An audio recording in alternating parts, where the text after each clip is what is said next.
Yo, yo. What is up? What is up? What is up?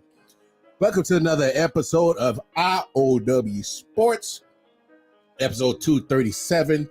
It's Monday, y'all. So coming off the weekend, we gonna crank this joint up. Hey, man, how's everybody doing today? Good, bro. Detroit, good. man, how you doing, brother? Good, bro. Good. Yeah, as always, that's the big homie Detroit Male. I am the wild card Mar. Like I said, welcome to another episode. Let's get all the preliminary stuff out the way. Going over to all our social media platforms on the bottom of your screen. You see them right there. If you want to listen to the audio, your audio is available on Spotify or anywhere that you get your podcast needs. And as always, make sure you go on over to I.O.W. Sports Network on Facebook, Instagram, and most importantly, YouTube channel, I.O.W. Sports Network, I.O.W. Sports 1 on Twitter. You can chop it up with me personally on Twitter, KC Wildcard Mar on Facebook and Instagram. Let's see what mail is today. I am Asgardian. Yes, and you feel that your booty is unsafe. Your booty is being attacked. I am here for you to guard that ass. I am Asgardian. So you're not discriminating on the gender, huh? Heard. Nah, I thought that was already applied. So let me be more specific. Hey man, it's 2023, bro. You hey, got it's a 2023. Dick, I guard your ass. Bro. You gotta be specific, bro. I thought people who been watching the show lately, they understand. I guess I gotta be more specific. This commercial is geared to you women, cisgender. I'm more. I'm here to guard that ass. I'm so done with you, bro. I'm so done with you. But no, hey man, like I said, I'm glad that everybody's here and chopping it up with us. And man, hey man, we got a surprise.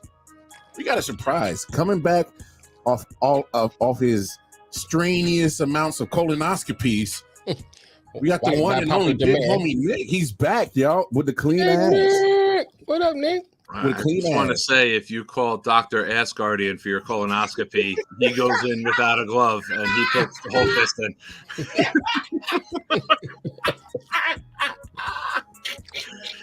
Last time I Google Asgardian doctor. Oh shit! It mail popped up. Like that's wild.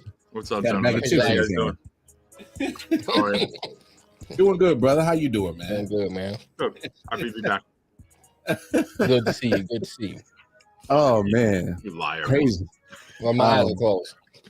And no, big weekend of sports. Had the Masters go down. John Rahm, Had a tree go down. Yeah, the tree go down. Yeah, the tree. Oh man. Hey, real quick. It was crazy weather out here down south. Obviously, me and Mel are in. We're in Raleigh, North Carolina. So we got a little bit of distance between us and Athens, Georgia, but in that same general southeast area, man, we had rain pretty much all weekend. Like Friday and Saturday had rain, and then had a sunny day yesterday. It was a little chilly, not too warm, but it was sunny. But it was crazy because we was getting the same rain system that was drowning the Masters, man. Yeah, so I saw that tree go down. I'm like, whoa. But I like to have this disclaimer. So you gotta start giving my location. You sound like a person that's trying to hide. So I am, dog. My bad. I'll stick out the window yesterday. Well, I said my bad, dog. I said my bad, dog. I didn't know you had warrants. My bad. My bad. But no, this your wife. My bad. I didn't know you still owe child support. My bad, dog. That's how you talk about that. Oh, but no. Once again, proving I'm an honorary brother. Let's say it's cheaper to keep her, and it's a crime to kill her. Yeah, it is a crime. That is at least 25 to life in just about every state. But anyway, yeah. So that rain system was crazy down in Georgia, and just to really bring all this golf talk back full circle. We talked about Tiger Woods on Thursday, and I'm pretty sure me and Mel both said that even if Tiger makes the cut, like, to me, that's a win for him. So he made the cut, and then the weather delayed him from finishing the third round, so he didn't even finish his third round. Right. And he pulled out, and I want to give AP some credit because AP said the same thing. Because AP said the same thing. He was like, "Yo, he's more than likely he gonna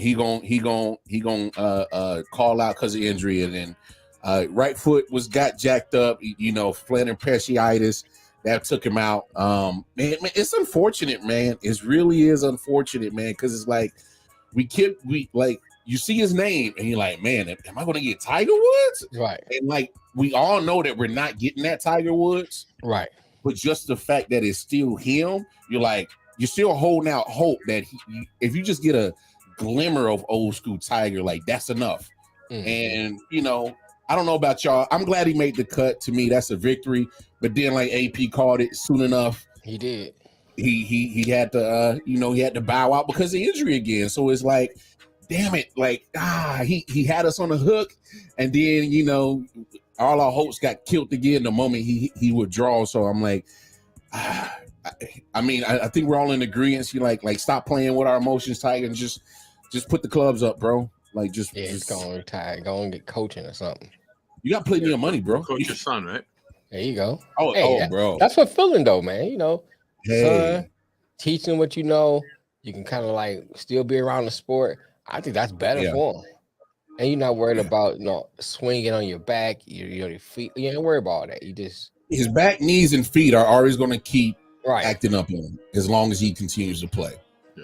Or I should say this: as long as he tries to continue to play competitively, right? Because what you're doing right now, playing this golf with these elite golfers, whether it's in PGA or Live, regardless, because we did see some Live golfers over at the Masters.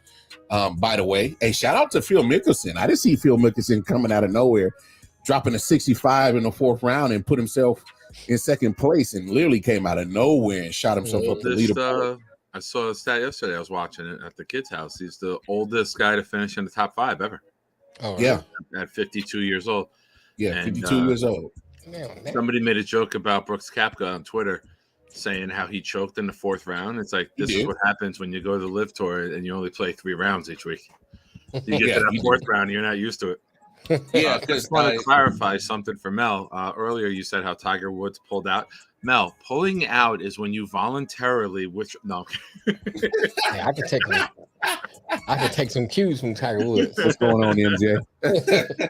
No. Hey, what's up, Matt and Anthony? Yeah, you bring up a good point, Nick, because a lot of people don't realize that they do 3 rounds in Live, where the traditional PGA Tour does 4. So pretty much your tournament starts on Thursday. Sunday you're finishing up. Live is Friday to Sunday. So that's a slight difference. I actually don't mind it going from Friday to Sunday, but the only problem is, like you brought up, Nick, is if the moment that you're invited to these majors, these PGA majors, you're already conditioned to doing 3 rounds. You gotta remember that, hey, this is a 4-day, 4-round type of scenario. So you gotta pretty much, you're going to be rewiring your brain and your body every time you jump back from between tournaments, whether it's Live or PGA majors, right? Because they're only invited to PGA majors, some of them, because they PGA and Live still kind of beefing a little bit, but you're gonna have to find a way to wire your brain and your body enough to remember that, hey, it's 4 days, 4 rounds. Let's be real. I mean, these guys are playing golf every day anyway, right? Like, oh yeah, it's a funny joke, but I mean, to an extent, yes. It's a funny joke to make that, hey, you left and you bombed in the 4th round, but I mean, these guys, the guy who won it, Ram, this could have been a blowout if he didn't blow that first hole with the bogeys with the 4-putt. Yeah. I mean, this could have been a 6-7 stroke victory. This could have been a Tiger type of blowout from. No, it really could. And John Rahm creates history as the first international player to win the U.S. Open and the Masters. And those is his second major. So he wins U.S. Open and the Masters. So kudos to him. He just shot himself back up to the number one rankings of the golf world. So I mean, the Masters always comes this time around Easter when it's synonymous with Easter. The moment you hear Easter, be ready to hear some Masters talk. But I just wanted to touch on real quick and just give our I don't know if it's our last just due for Tiger. Hopefully, he gives us something to really talk about great in the future. But man, mess with some more hoes, man. We talk about that. To do what? Tell them to mess with some more hoes. We'll talk about that when we injure yourself going golf. No, I mean, I'm just saying, let's give our last bouquet to Tiger Woods because I just think the moments of us really seeing something phenomenal for Tiger are going to be pretty much slim to none. I agree. I agree. We can give flowers to Jim Nance, though, huh? Outstanding career. He did the Final Four and then the Masters in like the same week. He retired? No, Jim Nance, the announcer. He's done. Okay. He retired? I believe so. They gave him a farewell at the Final Four, and they gave him there was a commercial or something, like an ad to like thank Jim Nance, and I saw it on Twitter. Really? I didn't hear anything during the football season about it, but no, me neither. That's why I was confused. I'm like, oh, I didn't know. CBS Sports had a thing with doing the somebody shared their post about what a class act he is. Something I loved about Nance, he wasn't gimmicky.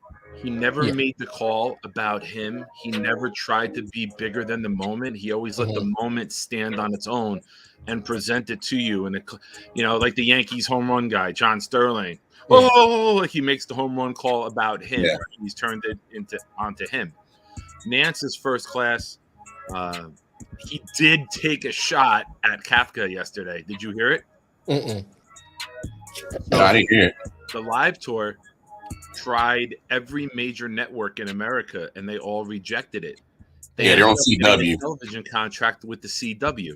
Yeah. And Kafka was walking on he was heading to the catwalk to get to the next tee. And Nance says very subtly, here we could see Brooks Koepka on the CW, the catwalk. Like, damn, like you wanted a major network, buddy, but you don't have it. So as classy as Nance was, he protected his network and the sport that he loves, and the PGA Tour was just giving him a lot of money, I'm sure. So right. I thought it was pretty cool that somebody caught that and shared it, and it went viral. Hey, cool joke by Jim Nance, but I'm saying let's speak on it real quick. I get they want to make jokes about the live and all that stuff, and it kind of feel like there's people that's betraying them.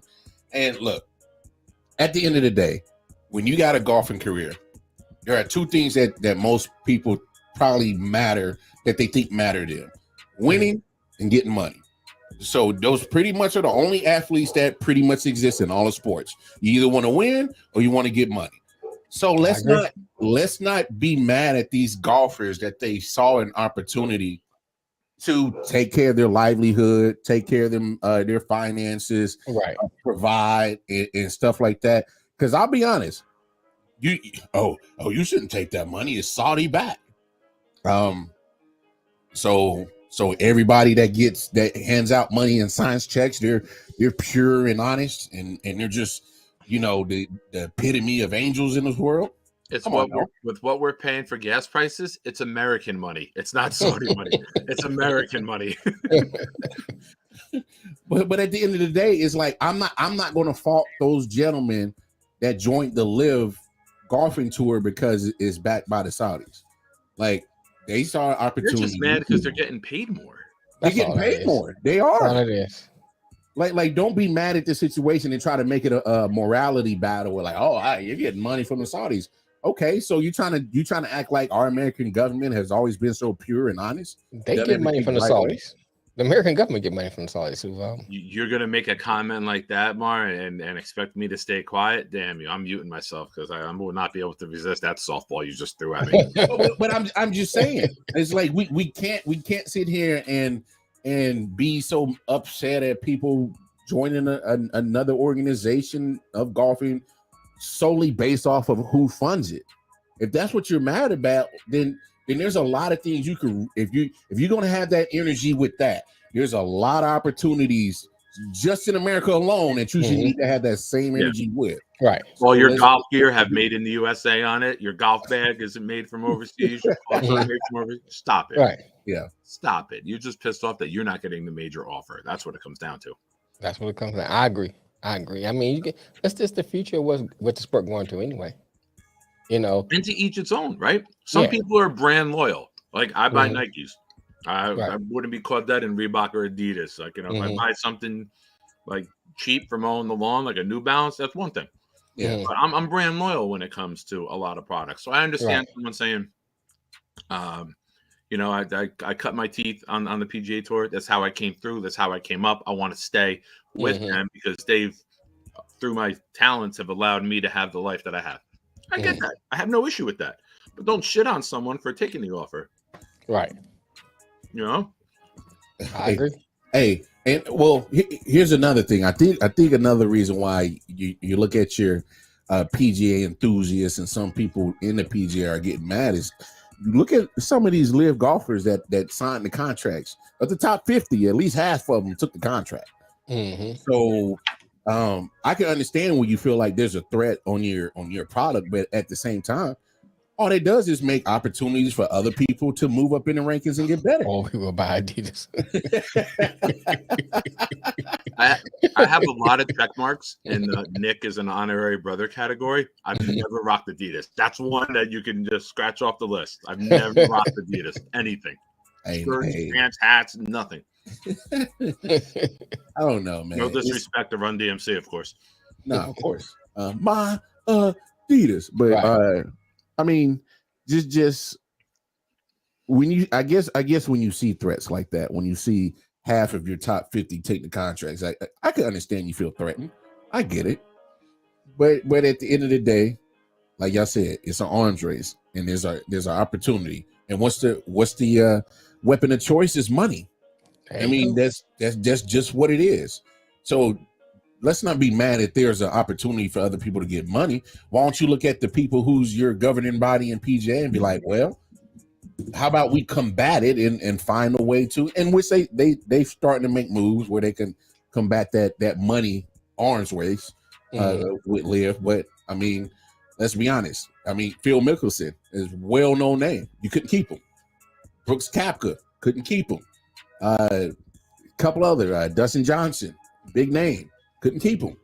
So there are big names that are going over to this live, and I can understand the threat. But hey, in this is competition. So you either gonna step up or step the hell out. What you gonna do? There you go. That's it. I mean, what you gonna do? If people are mad now, wait until Vince McMahon sells the WWE for $9 billion to Saudi Arabia. No. That deal's already done with Endeavor. That deal's already done. Oh, so yeah. Endeavor it's a merger between UFC and WWE. It's like a $21 billion contract, bro. Wow. Yeah, it's just crazy. And who owns Endeavor? Where are they based out of? I'm not sure where they're based out of, but I got the matter of fact, we had talked about it last week. I got the notes right here. What's his name? Ari Emanuel. So if you guys want to Google Ari Emanuel and find out where Endeavor, I'll look it up. Endeavor. Yeah, Endeavor. ENDEAVOR. So Ari Emanuel. I knew I saw Vince with the I'm catching up on things. Yeah. So it's a $21 billion deal. WWE was it was valued at $9.5 billion. UFC was valued at $12.1 billion. So once you pretty much add it up together and add a few little millions here and there, that's a $21 billion deal pretty much. So Ari Emanuel, he'll be the CEO. And Vince McMahon still has a seat on the board, or a very important seat. He'll be executive chairman of the WWE side. So what they're pretty much saying is that UFC will still operate under his own umbrella, and UFC and WWE will still operate under its own umbrella. You're just under that big umbrella of Endeavor, which is the whole $21 billion deal. So Vince McMahon will still pretty much,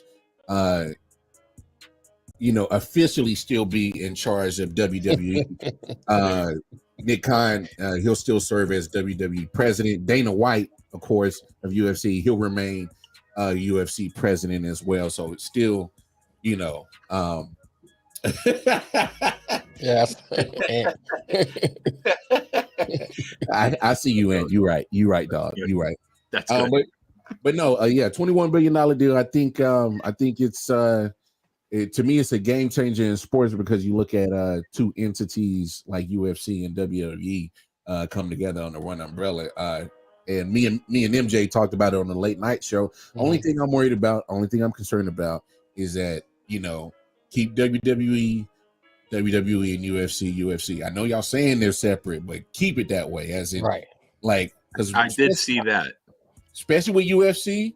I don't want to see no storylines in UFC. No. I don't mind storylines. Not in UFC. I don't want to see that. No. Don't put it in the matches. Like, make the matches. Like, don't try to fix it. Like, don't try to destroy your sport by giving us, scripted MMA matches.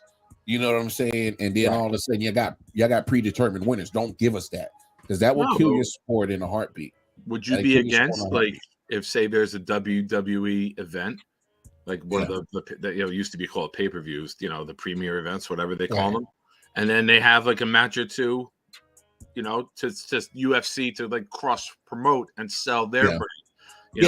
AP's right. We've seen crossover athletes. You've seen Brock Lesnar in UFC and Bobby WWE. Lashley. Bobby Lashley. And the Undertaker in the front row with Lesnar when he was there. They were talking trash to one another. CM Punk went I over would be thrilled to see Hasbulla come out on Monday Night Raw. I'm not gonna lie, I love that. But next to my kids, nobody makes me smile like Hasbulla does. Every time I see that little kid, my face just lights up. That man crush. I don't care what you want to call it whatever you want, man. But I love that little guy. He's the best.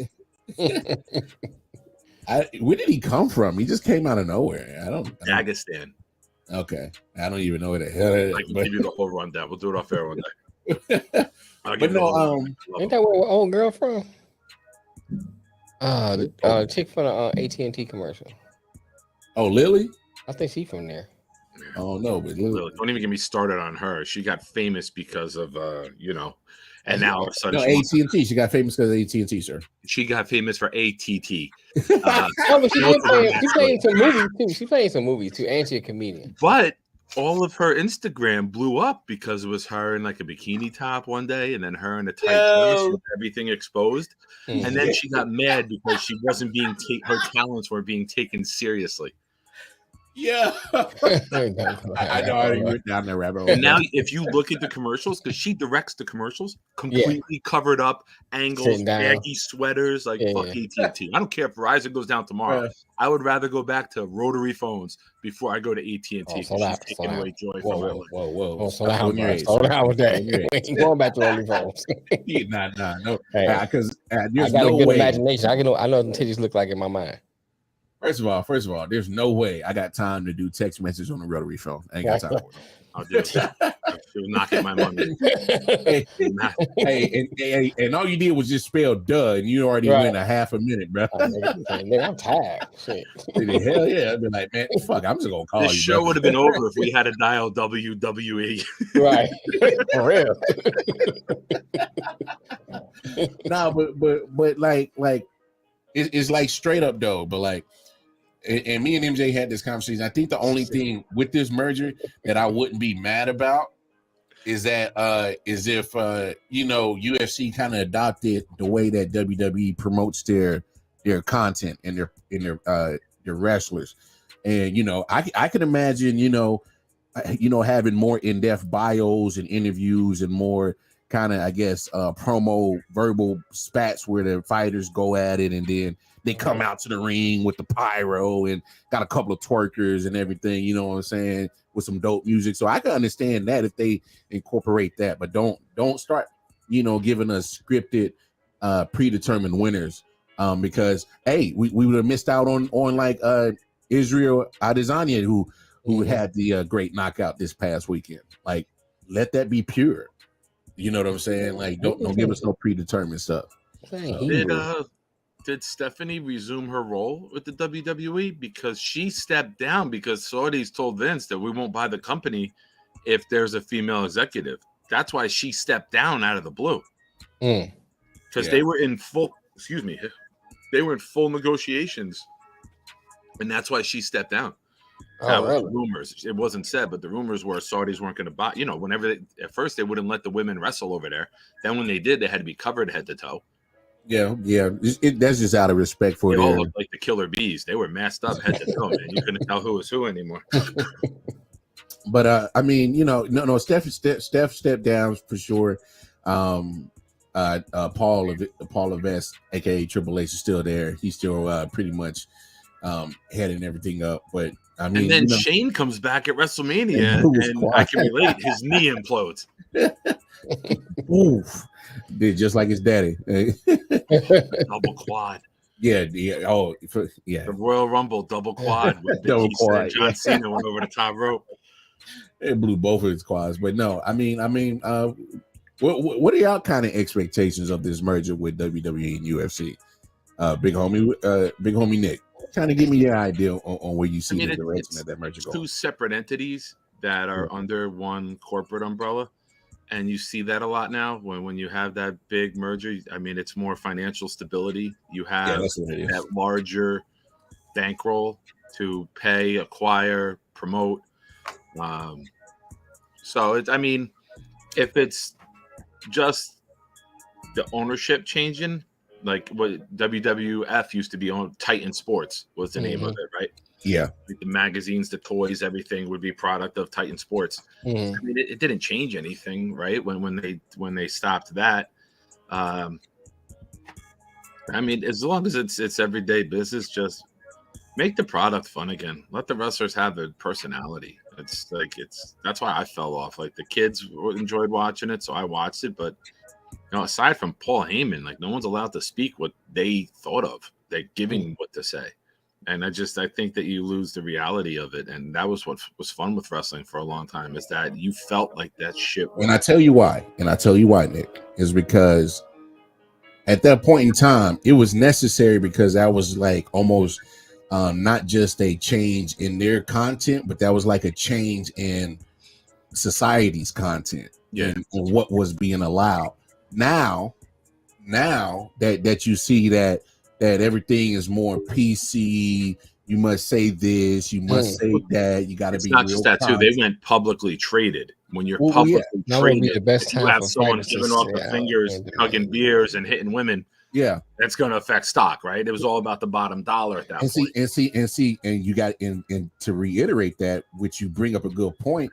This Endeavor deal, they're a public trading company, so all this is under Endeavor, and so there will be some cap on what you can and can't say, right, on both products, on UFC and WWE, because at the end of the day, this is, like I said, $21 billion deal and a lot of money, and they're on networks like ESPN, Fox, Peacock. Yeah, there's a certain thing that they're going to let you say, but it's going to be there is a line, and if you go past it, expect some trouble. Like, that's how it's going to be. I mean, here's the thing, though. My thing about that is, why you can't be under the same umbrella as, like, even though we know it's not like it used to be, but like comedians and stuff like that. You know what I'm saying? Comedians give a little more rope. I mean, yeah, it's not as like it used to be, but it's still giving a little more rope than anything else. We know this is scripted, so if it's scripted, it's just like when you shooting a movie. You know what I'm saying? It's not for real. So why can't they just have free reign of what they want to say? Because we know it's not real. You know what I'm saying? We know it's a scripted thing. Yeah. So they should be able to say what they want to say, because it's not too like boxing. It's not like boxing. You know, like boxing, somebody say something like, all right, man. But somebody always fall back, just my character. Yeah. I'm just playing the character. So if my character is a racist guy, why can't he say racist shit? Well, what they will is to certain degree. You know what I'm saying? I mean, some things I understand. Yeah, but like I'm gonna peel the curtain back. So WWE has a paper of do and don't words to use, and here's your choices of words that you can use. Don't say these other ones. Okay. to these two comments, because I definitely want to get to these. I'm gonna go back to the other one, man. This one right here, GZR Drev. Yeah. That's been there for back in the days to come on, remember? Oh yeah, Grad. What's up, G? Yeah. I'm gonna say this. I agree with you. It's the best time to demand a union, especially for the UFC fighters, because I think they're vastly underpaid. The fact that you get some of those retired UFC fighters would go get big money fighting Jake and Logan Paul, like they would run to do it, and they didn't even care about winning the match. They just got the bag. Got that bag. So the fact that they got to do that, that speaks volume. That speaks volume. And so you see when you see Conor McGregor doing the pretty much self-promoting that he did that for a reason, because he was like, I got to find a way to make more money outside of UFC because I'm not getting paid enough. And so he got bigger than UFC. That money, he got stupid money for that Mayweather fight. Right. Stupid money. So when you see fighters do stuff like that, that's not because they're doing that, they're doing that out of necessity. Because I think they're vastly underpaid under UFC. Now, to your other comment, they're going to keep Dana White and they're going to keep Vince. Both of them got their own type of, off the real life situations. Vince got plenty of them. Right. And so I understand, people's backlash with the domestic situation with Dana White too. I understand it. But the only reason why they're going to keep them involved is because you got to look at what Dana White and both what Vince McMahon did for their respective companies. Vince McMahon made that a $9.3 billion entertainment business. Dana White turned UFC into a $12.1 billion MMA entity. So they're the right people to run those respective sides of the companies.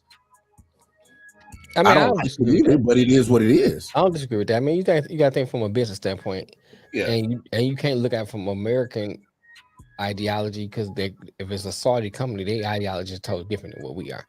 But from a business standpoint, if I'm buying something and I see it's something that's successful, I'm not going to just come in and dismantle anything that made it successful. So WWE, Vince made it successful. Let him stay and run it until he proved that I don't know no more. It's not no longer successful because he's there. Same with Dana White. Now, not to cut you off, but I'm pretty sure with Vince, if I'm Endeavor, I got some little, outs in that contract. No doubt. Because Vince will be good and capable of giving you something that's fireable offense. Trust me, he will find a way to make it happen. So I would make sure I have an out in that joint. Right, but I'm talking in generalized terms, speaking from a business standpoint. So that's probably why they was kept there in those positions. You know, because if you, like I said, you buying a business, you buying it for why it was successful. Yeah, and part of them two made those businesses successful. This is how you correlate it. Look at all these Patriot coaches come from under Belichick tree. Right, they go off get head coaching jobs. What do? They fail. You know why they fail? Because they try to run it like it's the Patriot way. But the true Patriot way has a name. It's called Bill Belichick. Right. Called cheating. Cheating is the name. It's still part of Belichick. It doesn't matter. It's still part of Belichick. Called cheating. It's still under Belichick. Yeah, it's still Belichick. Whether it's cheating or not, it's still Belichick. Still Belichick. Two pictures in Webster's next to the word cheating. It's a picture of Bill Belichick as a coach and me in a relationship.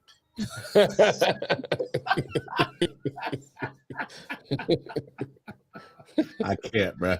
But welcome back. But it's like you can't take something that's successful and try to recreate it without the main ingredient. Right. That's just how that thing, business and in life. Right. If you don't have that main ingredient that was the core of that success, you could try to recreate it. You're gonna more than not come up short. But I mean, I know Vince is a sleazeball. Dana White has his issues. Can't keep his hands off his own wife. Hey.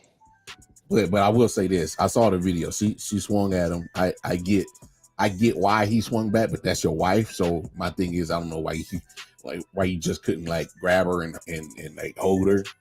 Like that might be foreplay for them. We don't know that business. Look at Rihanna. Chris Brown beat the crap out of Rihanna, and she still wanted him. Like some women are just into that.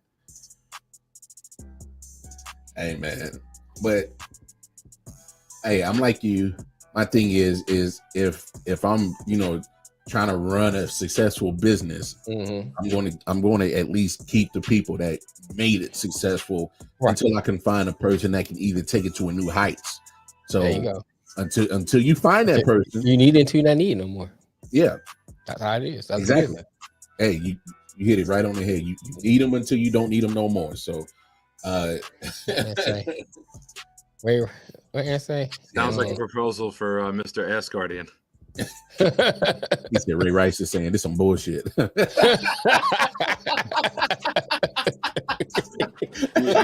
That's hilarious. Word on the show. Roll out. This some bullshit. But hey, speaking of football, man, we had some crazy news that came down on Easter.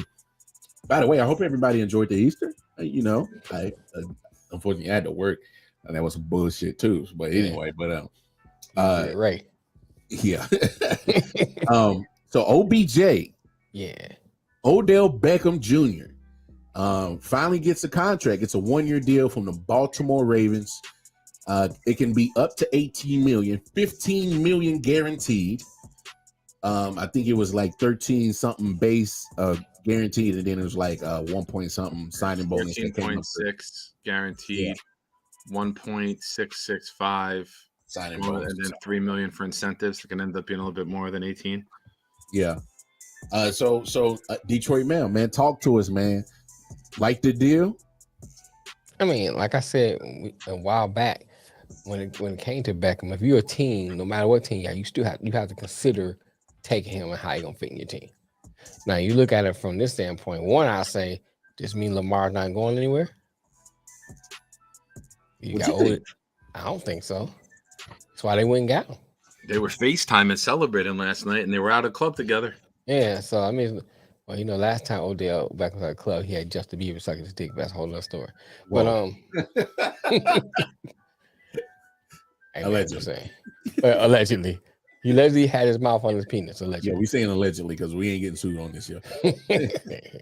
Anyway, it's an international incident. Canada strikes the United States, huh? Yeah, we ain't neighbors for nothing. But anyway, so I think for Baltimore, it's a good move, man. He had no weapons.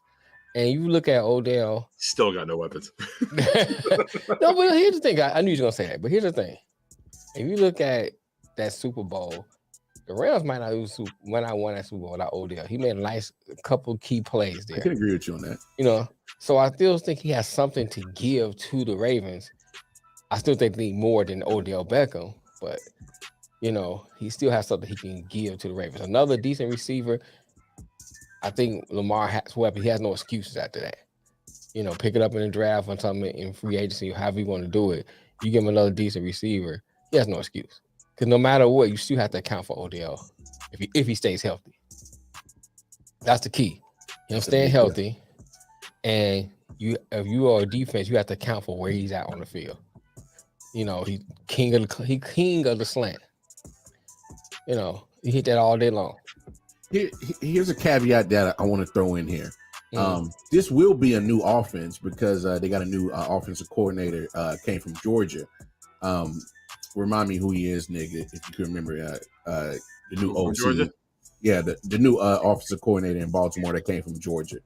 Todd Monken. Yeah, Todd Monken. So obviously if you saw the offense in Georgia, which was more like your balanced offense, try to get the running game established, but he had receiving weapons on Georgia for sure. So expect to see some type of recreation of that in the NFL, more balanced offense. Maybe this offense isn't so run heavy. Maybe this will be geared to help alleviate the running punishment or toll on Lamar's body by being more balanced. Right. So that can help him. That could be something that can attract him to him. Now, I'll say this about the contract. Hey, congratulations, Odell Beckham. Get your money, man. Contract. Boy, hey, you got your money. Whoever his agent is, Lamar Jackson should be hiring him as his agent because a guy your mama ain't hitting on shit. Hey, because a dude that had missed all of last year came off his third ACL. Like, we got to remember he had the ACL when he was a Giant, had the ACL when he was a Brown, and he had the ACL in the Super Bowl. So 3 ACLs in about 8-9 years. He's didn't play last year. You know what I'm saying? So he's 30 years old now, and you already know once you hit 30, that's pretty much the countdown to wrapping that joint up in the NFL. So we all got to take this into account. And so, hey, congratulations on getting the bag. Now I'm looking at the Baltimore Ravens. I'm like, damn, man, that's a steep amount of money for a guy on a 1-year deal with all that coming in. 30 years old, 3 ACLs, and hasn't played in a year, and you're looking at him to be your number one for $15 million guaranteed, up to 18. That, to me, I thought that price was ridiculous. First of all, there's not a wide receiver in free agency has even got anything close to what Odell's going to be getting annually. The most that receiver's been getting on the market is like 11. Right.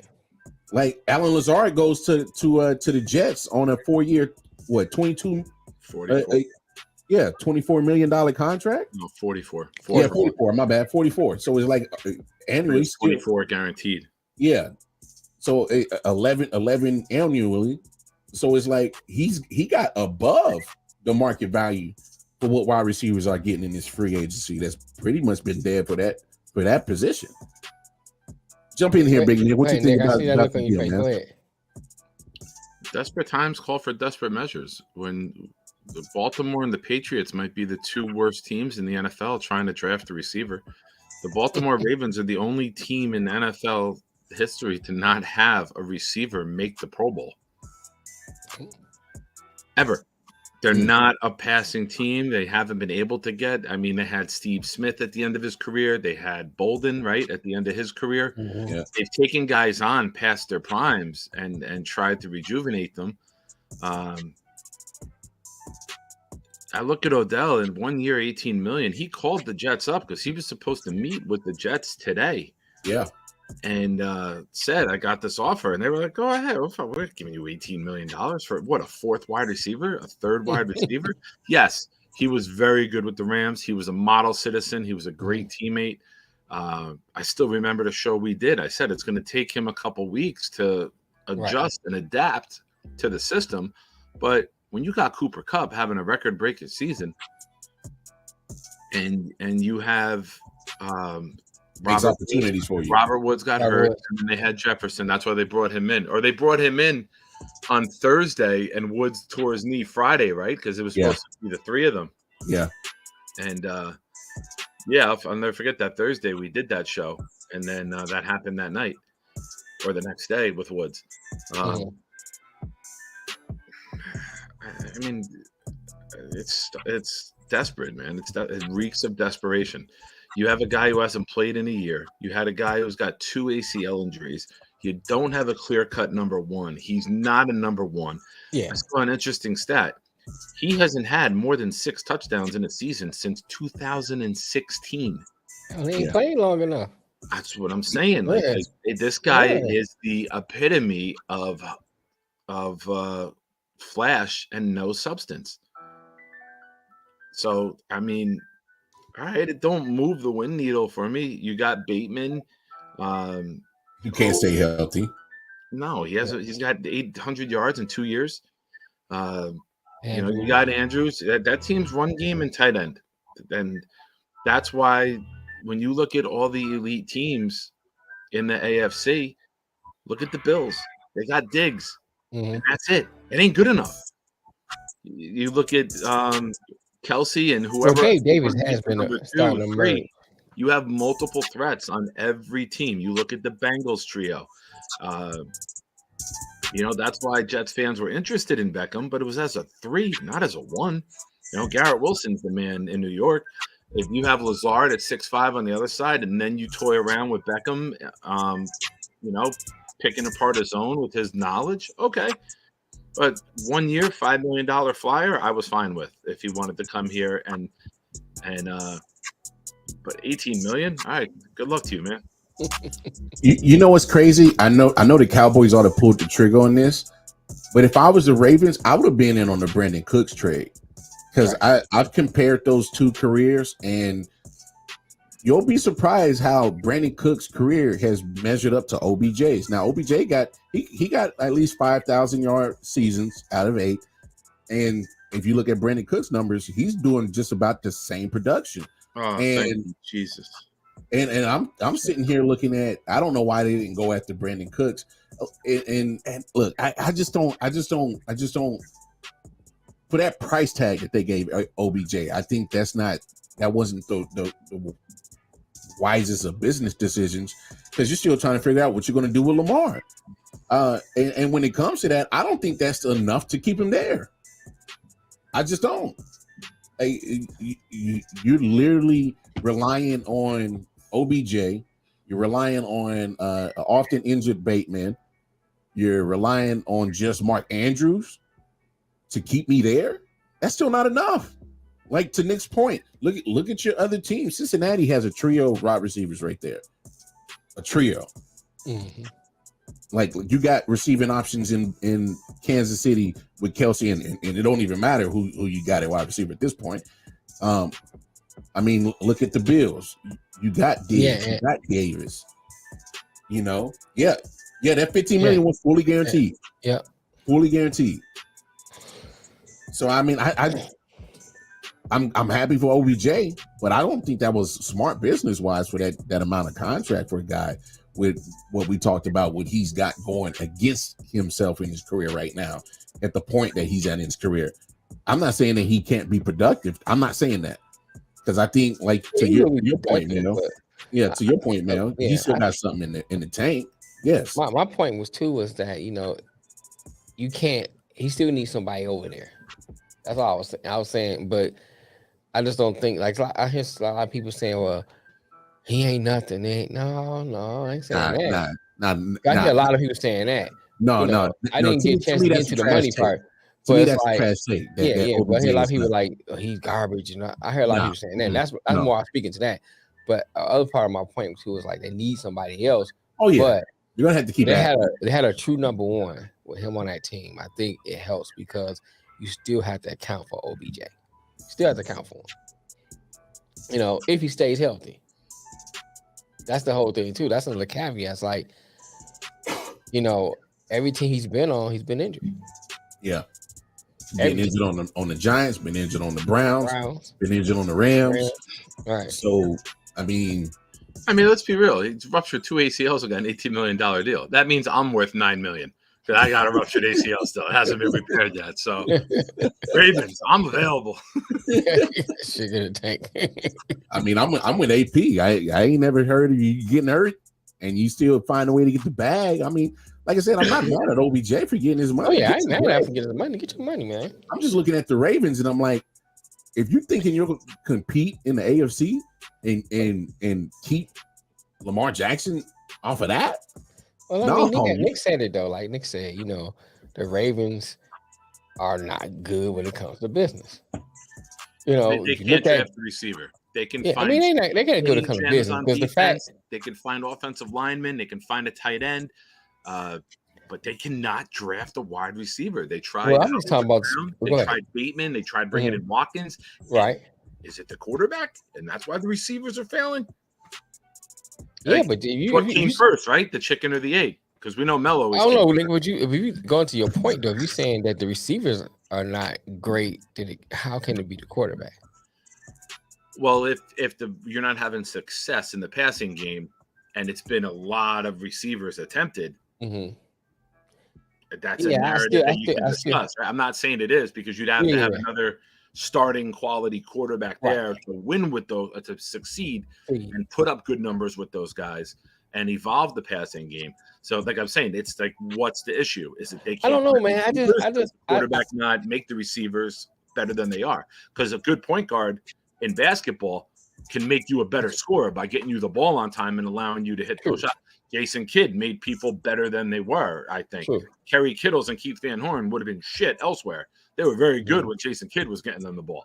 Right. So a quarterback getting a guy ball out on time, something we've discussed at length, Lamar needs to improve. It's not a timing route. He dips and ducks and looks to run too quick, and it takes guys off of their timing. So it's a never-ending discussion until either they get a great receiver or they get another quarterback and the receiver's level of play rises. Well, here's my thing too. I was like, so what are the Ravens looking at that, and that's why they're taking a long time to not sign Lamar? Too. That's another thing you got to look at too. Why they not signing? Well, they tagged him. It's up to Lamar to sign that now. Yeah, I understand that, but it still took him a while even to do that. He hasn't signed. I'm talking about the Ravens. It took it a while for the Ravens to even tag him. We've been talking about what they're gonna do with Lamar for a while before they decide, go ahead, we're gonna tag him. So my thing is like, I don't think they want him.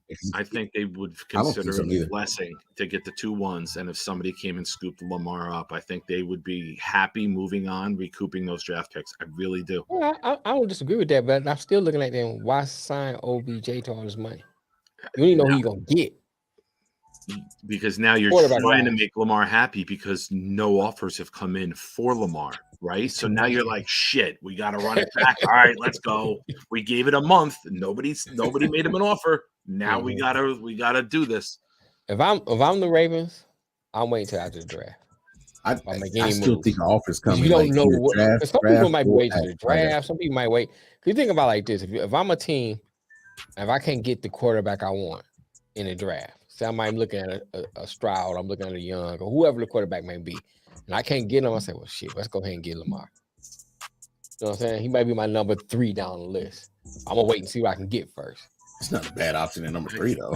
I'm not saying it is. I'm just saying, but I mean, that could be. If I'm the Ravens, I will wait till after the draft to even do anything, see what somebody gonna say then. Yeah, I mean, free agent, he's got traction, but I don't think all the quarterback needy teams are most likely picking in the top 10. Correct. You're not giving up a top 10 pick and a number 1 next year and giving out $200 million plus to a quarterback when your team isn't ready to win. That's a lot, man. Like if you're a free agent and you want to put together a 6-7 year deal and you have time to build and you keep your draft capital, I think Lamar has traction. I think there's teams that want Lamar. Yeah.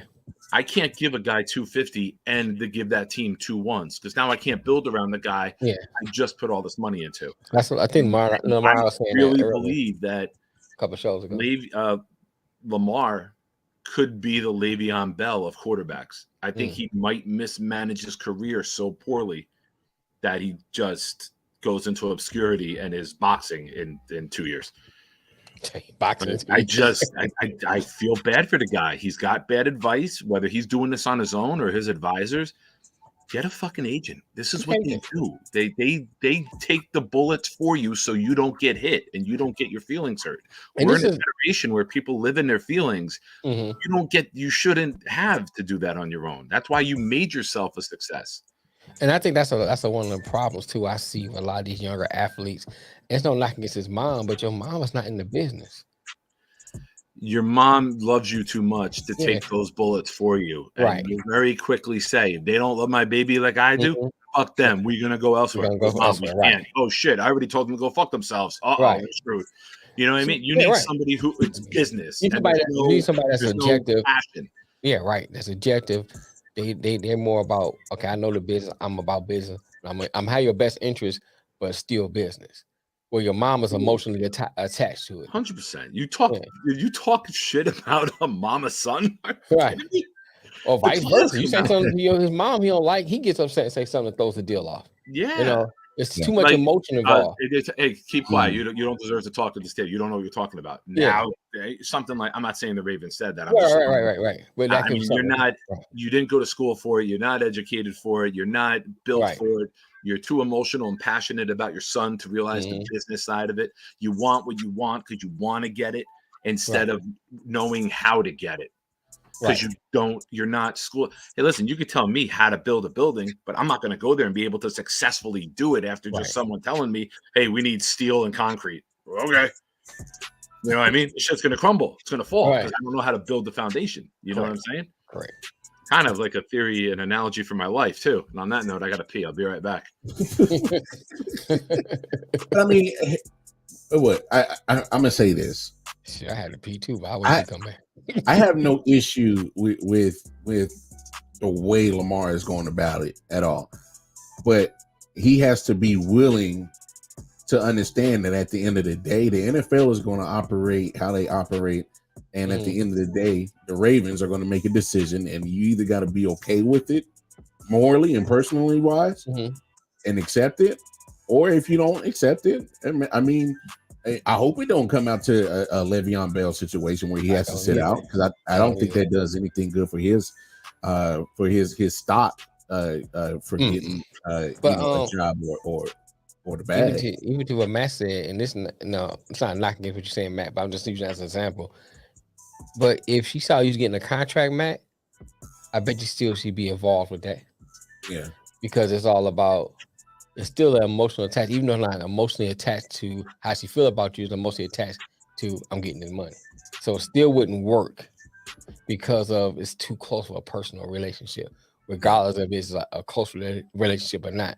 The point is that he should get an agent, somebody that's done this before, somebody that knows his business, and somebody that can come in and be like, bam, no, that ain't gonna work. Or we can come in and get our money on the back end. There's a lot of ways of getting stuff that you might not realize. You might say, man, I know you want 250, but what if we can package and we get some of that on the back end? You still getting 250 all together, but you're not getting all up front. Well, because like and to your point, like there's agents like Drew Rosenhaus who know how the NFL operates and know how to play the negotiating game when it comes with these NFL franchises. Right. So when you don't have that experience, I'm gonna go back. So when you don't have that experience, that does make a difference on what you can and can't get when it comes to your contracts and whether how much fully guaranteed or what value you think you're worth. So that does play in a part.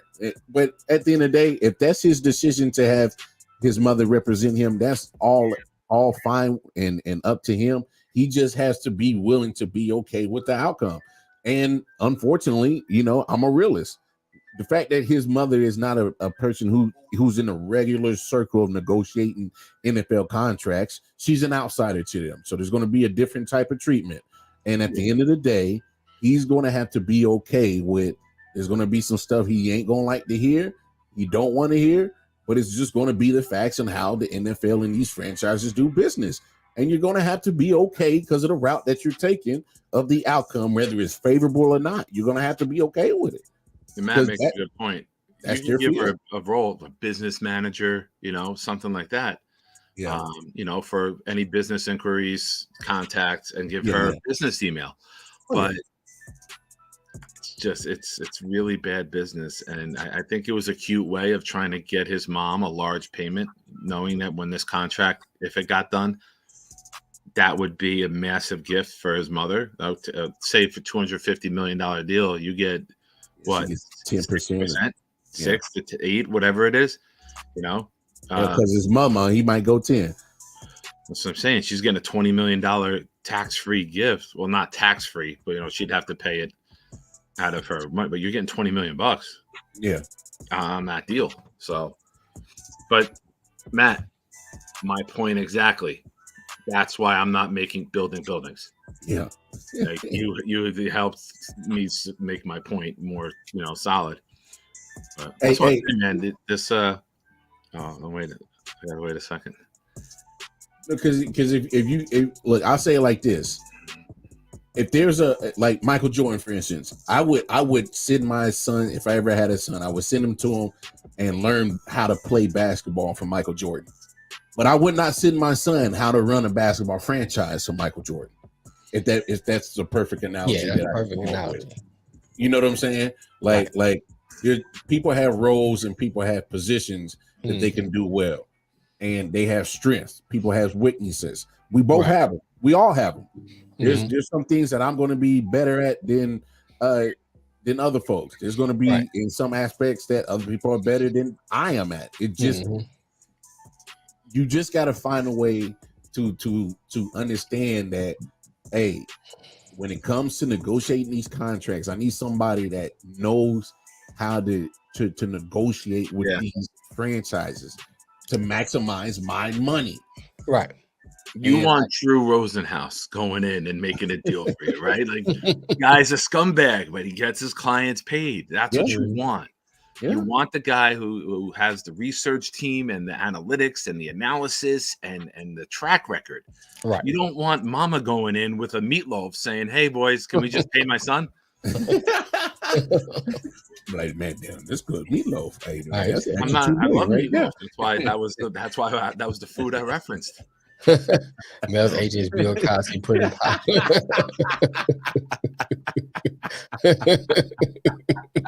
That's good, man. That is good. That is good. I like that. Everybody can't be like, right.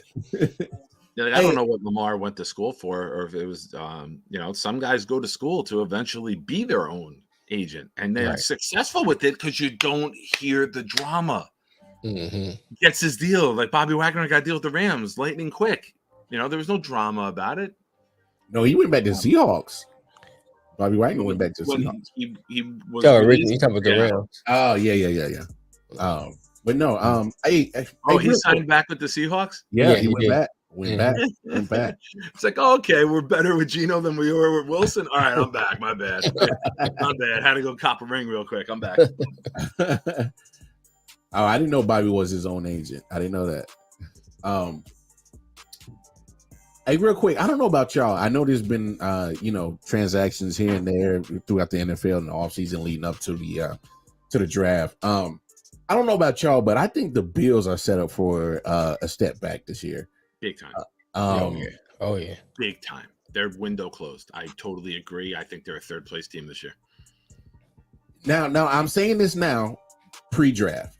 Now, obviously, I think there's, I might have to revisit this tape, after draft and give a more educated. But it's just of what I'm seeing, literally of the last couple of years. They're getting hyped up to be one of these teams to come out the AFC. And hell, I even picked them to come out the AFC last year. But you see Josh Allen pretty much, trying to be Superman and carry it all on his own. Stephon Diggs, pretty much once you double team him and take him out the equation, you're waiting for that other person to step up. We were supposed to see Gabe Davis do it. It didn't happen. AFC game to the Chiefs, you lose. You lose the 13-second game to the Chiefs, and then you just get absolutely mollywopped by the Bengals in a division game this year. So it's like, are you really that team that was supposed to be number one, number two in the AFC now? Because now I'm looking at like I'm getting ready for this one. I'm ready to go. No, because I'm just looking at it. I'm like, man, this is almost more like Cincinnati and Kansas City. I'm more worried about than Buffalo anymore. Matter of fact, I could make a case that I think Buffalo might not even win the division this year. They won't. We get Rodgers, we're winning the division. Quote me. Okay. With that defense at a rebuilt line, we'll win the division. You had to get that defense last year. Yeah, it was good. Was giving up 20 points to the Bills twice. We beat 17 points once. We won 20-17. You get a consistent offense that can put up 24 points, ball control, be on the field more. And we were still a top 5 defense, and we had no offense the last 7 games. So you give us Aaron Rodgers, you get Hall back, you get Vera Tucker back on the line, you have Becton back, you add a number 1 draft pick on the line to that line. That defense is only going to get better because now they're rested and they're off the field more. When you can guard in the NFL like DJ Reed and Gardner did, you're so far ahead of it because now you're making your pass rush better. But the Bills, you lost Poyer, you lost Edmonds. No, Poyer went back. Oh, did he? After all that talk about not wanting to pay the New York taxes? He re-signed on the 1-year deal. I figured he was a lock for a Florida team because his beautiful big booty baby mama, Rachel Bush. Yeah, Rachel Bush loves being down in the Florida sun, man. That tan is Hulk Hogan-ish. That's leather skin, boy. But Edmonds left, right? Day one, he left. I saw that. Yep, Edmonds left. So the rumors right now are that the Bills are going to jump up in the draft and go get another receiver to pair with Diggs. Now, how far they go up?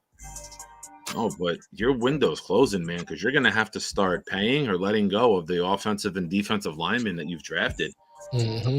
Guys are going to have to start getting paid, and it's a small window for some teams if you don't manage it the right way. And look how ridiculous that Von Miller contract looks now. Dude, we left a 6-year deal for a 33-year-old guy with 2 ACLs now. I mean, he's on par with what 6 times 18. Yeah, it's like right up there with if Beckham got a 6-year deal with the ACL injuries. It makes no sense. Edmonds was the linebacker. How about Milano? Did Milano leave? Or is he Milano stayed. He's staying. So I think Milano stays there till I think he retires a bill. But I don't think they have it. Now they got James Cook, Dalvin's brother. Who he did well for him last year. Who should be one of those guys who makes a major leap in year 2. Well, he's going to have to. They lost Singletary. Singletary's out of there. Or do they go up and just go nuts and go get Bijan Robinson and take the pressure off of Josh Allen as a runner and have a monster Bijan Robinson who can catch too and Cook as your 1-2? Or do you go up and try to get Jackson Smith-Njigba from Ohio State? Do you try to get Flowers from Boston College, the speedy guy, to complement? I hope Zay Flowers falls to the Chiefs. I hope Zay Flowers falls to the Chiefs. I don't think he will. I can't see him getting past the Giants. I think that's a weapon that Dable would absolutely love. Mark my words. All right, so hear me out on this. Because the draft is in Kansas City, do not be shocked that Brett Veach makes a trade to go up and get Zay Flowers. Do not be shocked. Yeah. No, I'm telling you. Who you talking about? Buffalo? MJ? No. Are you talking about Kansas City? I'm talking about the Jets fans are going ballistic now they want all in on Hopkins. Oh, really? Get rid of Corey Davis's $15 million and then bring in Hopkins. Why not? Send Hopkins to the Jets and send Corey Davis to Arizona. I mean, why the hell not? I mean, shit. But I'll say this. When it comes to the Bills, I think here's the most underrated loss that they had this year. I don't care what nobody says. Losing Leslie Frazier, deep coordinator, to me, is probably the biggest loss that they had. Say what you want is Leslie Frazier as a head coach when he was in Minnesota. Didn't go so well, but that man can coach up some damn defense, and he's probably one of the better defensive coordinators in the game, in the whole NFL. And the fact that he took that time off and stepping away, I mean, that puts more pressure on. I think on Allen. I think it's Dabo. I think it exposes Sean McDermott as the most overrated coach in the NFL because now he's lost Dable and Frazier. I don't know. I think it's Dable because you see Josh Allen take a big leap backwards. Yes. A big leap backwards. The defense didn't look as bad, but that offense looked terrible. Terrible. All right, Charles Barkley, calm down. Terrible. I caught that. Like terrible. Horrible. You brought out that Southern black gentleman. I caught it. You weren't getting that one fast. It did, though, man. It looked horrible, man. I think that you can see that in Josh Allen's play last year. It didn't look great at all. All that. He was pressing, man. Yeah, man. And like I said before, we talked about it. I don't know if it's just. So it's a lot of things you look at in coaching. You can teach the X and O's how to do certain things, but it's sometimes that coach that can tell you, all right, man, just calm down. You don't need to do everything at one time. Just go out here, one play at a time. Just kind of keep you focused. And maybe that's part of what he missed more than the X and O's parts, keeping him focused. He gets out there and say, hey, man, I can do it all and be Superman, and you throwing picks and you doing too much instead of just go ahead, methodically go down the field, do what you need to do, hit the open receiver, just run the play like it's been called. run a play. You know what I'm saying? And I think that might be something that he's really missing versus just the X and O's part. Hey, Bengals exposed the hell out of them, bro. They did, man. They look horrible, boy. In the awful weather too. Yeah. Which we were told the Bills were built for. Right. Yeah, but and I said it after that playoff game, and I said it and just to reiterate, that Monday night game that got canceled because of the unfortunate DeMar Hamlin situation, I thought it was just a precursor of that playoff game. They're getting beaten anyway. I thought they was about to get dog walked for that unfortunate situation. Me too. So it's like it's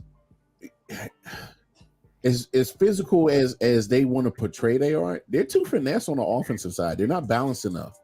And you know, unfortunately, there's a lot of things I think they're using Josh Allen to mask their deficiencies on offense, because there were times they couldn't sustain drives. I mean, hell, they should have lost it to that wild card game to Miami. Had hell, I even say if Tua would have played, they probably would have lost that game. Right. And you know, they had Skylar Thompson, and he still almost beat them. So I mean, it's should have lost Thanksgiving. Yeah. Hey man, there's a lot of stuff that got masked by how good Josh Allen is, but he's not built to carry the team. He's just not. Hey man, there's no evidence that he's supposed to be the guy to carry the team. Wyoming don't build quarterbacks; they build horses. Third place team. I'm telling you, quote me now. Third place in the division, behind Jets and Miami. No, I'm not even. They might win 10 games, but they're going to be third place in the division. Right. Oh, as in battling for the top spot. No, I can agree with you. I think that's right now, just looking how both teams are building.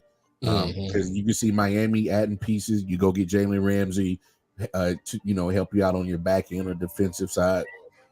They made the end season trade to get Bradley Chubb. So I mean, I think it's somebody else too, Miami.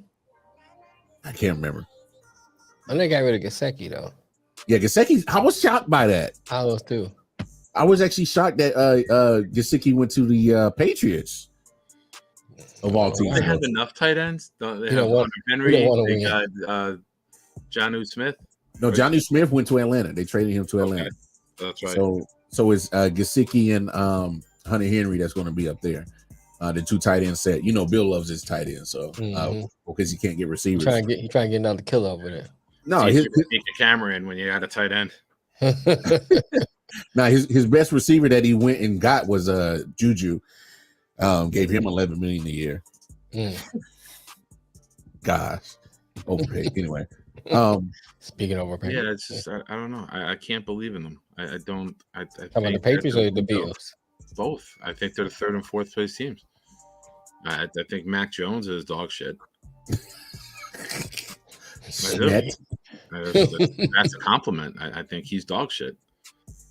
That defense and special teams scored more points last year than the offense did. Yeah, I wouldn't rule out Lamar Jackson getting Belichick making a shocking trade. Belichick is so desperate to prove he can win one without Brady.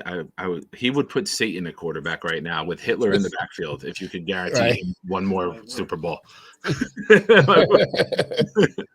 Right, Satan. Yeah, Adolf, we're gonna give you the ball. Oh yeah, no. AP, I'm not going to disagree with that. It all comes down to the mental makeup of the two. Man, Aaron Hernandez was a killer, bro. On and off. On and off.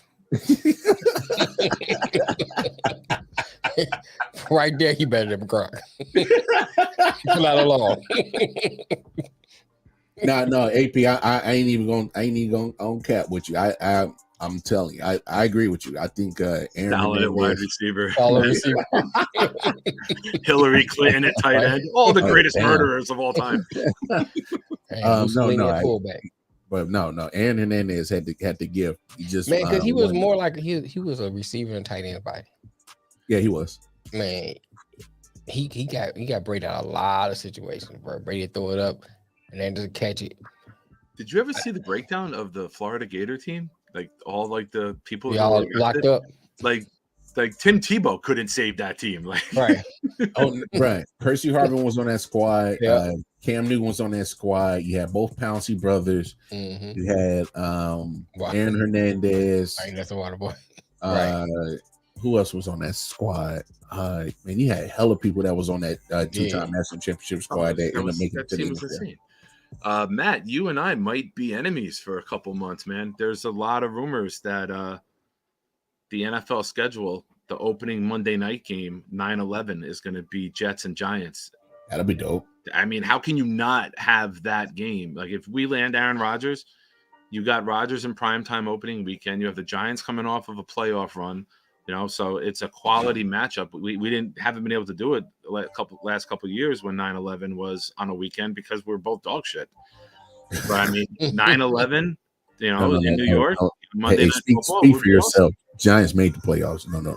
Just say Jets were dog shit. The last time that 9/11 fell on a Sunday or Monday, we were dog shit. And like 15, oh yeah. Oh, that's what I'm talking about. Wait, so the last time y'all was dog shit and y'all still dog shit? Damn, that's a lot of years of dog shit.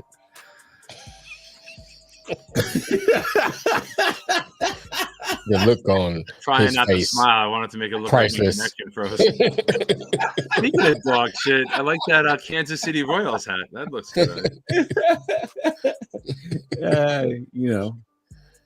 Wait, that's funny. Funny you say that. You don't want me as your enemy. No, I just thought that was, through my observation through, pretty much since free agency opened and we're getting closer to the draft, we're weeks away from the draft, that I just had a feeling. I'm like, man, the Bills are just I think they're taking a step back. And I don't doubt that. I don't disagree with that. I mean, they went so all in and haven't hit. Yes. And that's the thing. When you look at they go all in the right spots. Other teams have been able to maneuver and catch them, while they went so all in a few years ago. The Diggs trade, that contract, Allen's contract, that Von Miller contract is. They went so all in and haven't won. Like this could be a bigger disappointment for Bills fans than the 4 Super Bowl losses in a row, because at least you got there. You haven't even gotten there. Right. Yeah. That is true. If I'm a Bills fan, and shout out to Bills Mafia, we love y'all. Y'all gave us a lot of views on one of our shorts. Look, I'm sorry, man. If I was y'all, there's no way I'm happy about that Von Miller contract. I wouldn't have been happy about it when y'all signed it last year. Like, what are we doing? Von Miller at 25, that's a steal. That's different. Von Miller at 33 with my knees. Hey, real quick. Yo. I think there's a team that might surprise y'all in the AFC. Obviously, they did make the playoffs this year. They had a good comeback in the wild card round. I think the Jaguars might actually be. I don't think it's a surprise at all. You don't think so? I think they're clear-cut favorites in the division, and you add Calvin Ridley. Yeah, that was going to be my main point. Oh, that team is a contender. Like the Jets and the Jaguars have been laughing stocks in the AFC for a decade. I mean, the Jaguars had that one year with Blake Bortles where they went. Oh, AP. Ooh, what you drinking today, bro? I saw that. I figured let us finish this topic that you brought up. No, curb that. Hey, AP, you got to put the 5 quarterbacks in the list. You got to put them in the comments, because I only see 3 quarterbacks for sure going in the first round. No, there's 4. I mean, you say 4 in the possibility. He's saying 5. I feel like I'm playing Lamar? You say 3? I feel like I'm playing spades. We got 4 in the possible. Right. Yeah, I agree with Nick. I'm saying no. My spades book is 3 in a possible. The possible is Levis. Young, Richardson, and Levis are locks. Yeah. No, Levis is my possible. I think the Colts first love round? Levis, man. No. First round. I think Colts gets past the Patriots. I think the Patriots might take another quarterback if one of them falls to them. I think the Colts like Levis, though. I think the Colts go with Richardson. Like they did the plan exactly as I told you. They signed Minshew, and then they're going to go get Richardson. What team is another team I really love? I mean, Herndon Hooker could sneak in if somebody wants to have a project. Yeah. If it's somebody with an older quarterback. But not in the first round, though. I can't see somebody in the first round. Don't sleep on the Lions, dude. Taking a quarterback. They're not talking about. They got 2 number 1 picks. Yeah, but when you have 2 number ones, sometimes you take that luxury, and now you can develop the quarterback behind a guy who can play like Goff, and then you don't have to extend Goff. I'm not saying Hooker to the Lions, but you can take a developmental player there. With I agree, but I still don't think they take him in the first round. No, just because Hooker is coming off an injury, and we know how much Mel loves hookers. Yeah, but I'm saying, but my thing is you can get Hooker in the second or third round, right? Like I just don't. Now that's why I'm saying 3 in a possible. Now I can see somebody taking a stab on Will Levis in the first round because he does have the arm talent. Now none of that, all of that wasn't on full display the last few years because he was on a Kentucky team that, let's be honest, couldn't keep him upright. All right, and that's being very nice to speak about that Kentucky team that couldn't keep him upright. And yeah, the possibility of him going in the first round, you're saying won't get past Patriots. I don't put Patriots. Levis would go to the Raiders at 7. They could take him and build for the future behind Garoppolo because Garoppolo's only got a 2-year, the third option, I believe. 2-year deal. And then McDaniels gets his young quarterback, which buys him time as a head coach, right? Mm-hmm. You know, Hendon, I'm sorry.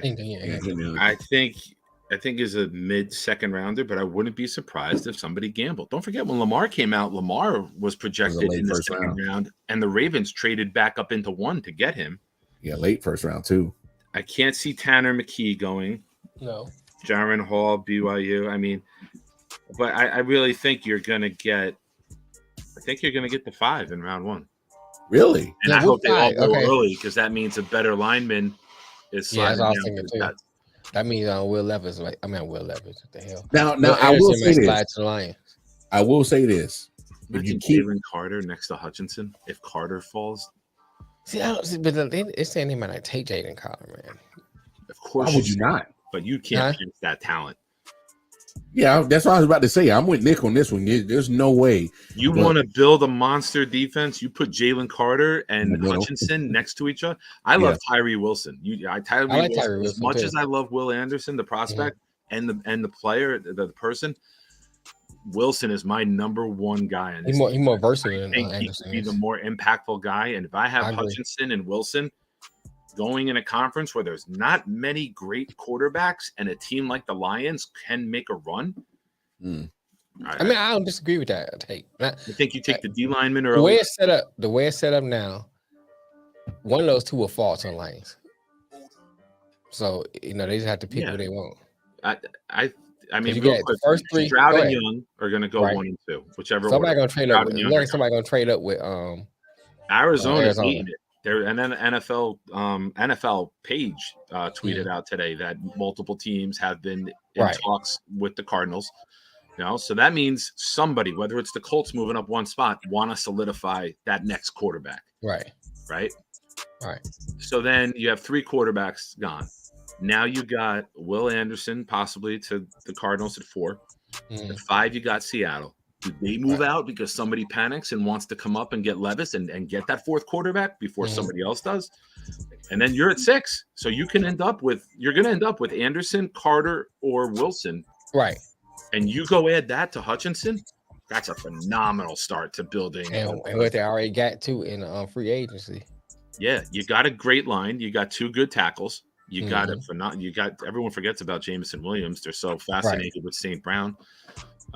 You got the good tandem in the backfield. They're up and coming. They got to be able to stop people because you can't. I agree. You're losing games 38-35, and Jared Goff's for 400 yards, but you're losing. Right. So you take cornerback, D lineman with those first 2 picks. That's my how much, and I'm not saying it because I don't like you, but I like what the Lions have been doing.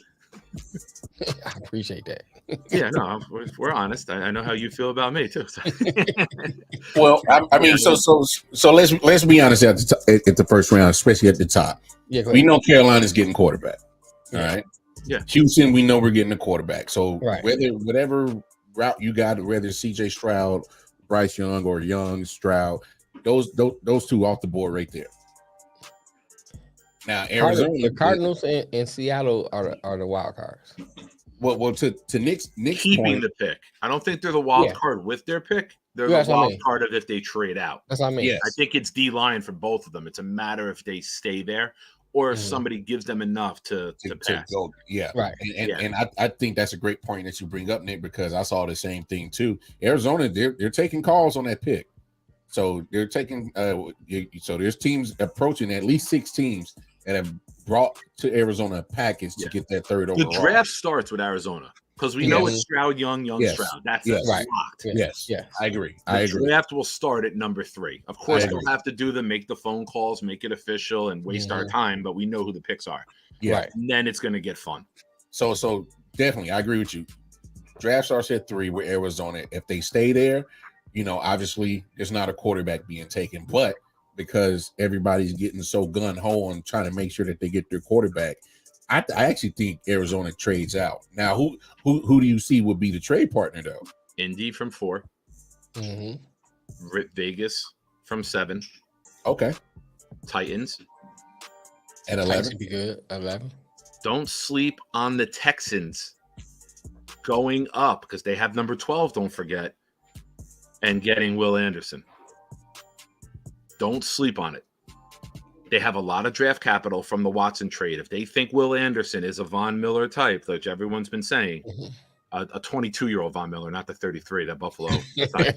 But don't sleep on them going up and getting the quarterback and the pass rusher and having 2 faces of the franchise to rebuild after they lost J.J. Watt, they lost Watson, they lost Hopkins. They lost the faces of their franchise. Yeah. Got a nice pick in Stingley.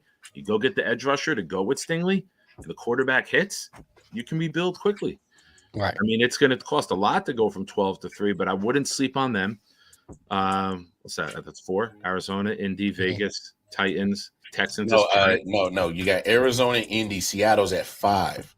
Obviously, Seattle doesn't need a quarterback. No. I'm saying the 5 teams that I mentioned going up to Arizona. 6 teams have contacted them. The league said. Yeah, you said Indy, Vegas. You think Atlanta? I'm pretty sure Atlanta's had the contact. Could be Atlanta, right? Maybe Desmond Ritter's our guy is just a smokescreen. Yeah, I agree.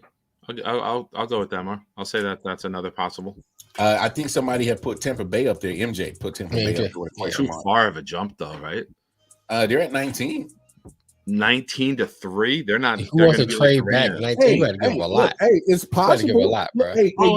But hold on. You got to remember, the Kansas City Chiefs went from 27 to 10 to get Patrick Mahomes. But the cost to get to 10, the cost to get to 3 with the draft chart is astronomical compared to what it is to get to 10. I hear you. I like you can give 27 a 2 and next year's 1 and get to 10. To go from 19 to 3, you got to remember somebody went from 12 to 2 and they gave up 4 picks in the first 2 rounds, 2 threes. That was the Goff trade, the Goff and the Wentz year. And that was from the 49ers gave up crazy picks from go to 11 to 3 to get exactly that. There you go. That's the blueprint. Now add to that to go to 19 is going to be astronomical. Yeah, you're right. I'll give you that. That's fair. And I don't think Tampa Bay is at that point. Like they're going to need the teardown. Yeah, a lot of pieces. Evans is getting up there in age. Godwin just got signed. The defense has some pieces that are getting older. I think Tampa, if anything, is a team that just going to ride with what they have this year, not tank, but they might just be bad enough at quarterback to be a top 10 pick again next year, and then next year trade up for somebody because you'll be within range, right? But that's a heavy price, or who knows? Maybe they're fucking that crazy that they think we get a decent player here. It's worth it. Hey man, either way, I think it's going to be. I don't know about y'all, but I'm getting a like my spidey excited now. That this draft might be the most. Them first 10 picks gonna be interesting. So them first 7, 8 picks gonna be interesting, bro. If I'm Indy, I can't let somebody jump me for Richardson. I think it's the perfect match. His physical style. You can start off with the run package, the RPOs with him and Taylor, the way Hurts and Sanders ran it in Philly. You're telling me that Richardson and Taylor wouldn't be more effective with the running attack. Hey, Shane Steichen introduced the passing game to him. Well, Shane Steichen just went to a Super Bowl with Jalen Hurts. Right. What I'm saying. Hey, and that's why I'm also not ruling out Indy with Lamar Jackson. I'm not ruling that out. Yeah. That's just me personally. I'm not ruling that out. Lamar Jackson to Indianapolis, because if Shane Steichen just went to a Super Bowl with Jalen Hurts, Lamar Jackson runs the same offense. That's all I'm saying. If I'm Indy, if I don't get my quarterback, say they are a team that ends up trading down after draft weekend, yes, then I go for Lamar. Yes, because I don't have to give up the number 4 pick this year. That was my point. That was my point in last week's show with MJ on a Late Night Out show. You don't have to if you're Indy, you don't have to make that sacrifice on this 4th overall pick this year. I mean, you can go ahead and get you a great piece at 4 that can help you right now. Then just turn around and look at Baltimore and say, hey man, go ahead, take our 2024, take our 2025, and we alleviate y'all situation. We alleviate our situation. I mean, come on. Ever since Andrew Luck retired, Jacoby Brissett didn't work. Phillip Rivers, it worked for 11-5, but he wasn't the long-term solution. Until they had a playoff game outdoors in Buffalo and was missing receivers by like 7 yards. But he was cooked. He was shot. All right. Phillip Rivers, he was not going to be the long-term solution. All right. Carson Wentz didn't work. Matt Ryan sure as shit didn't work. Like, they've been whiffing left and right, trying to find a solution to the most important position.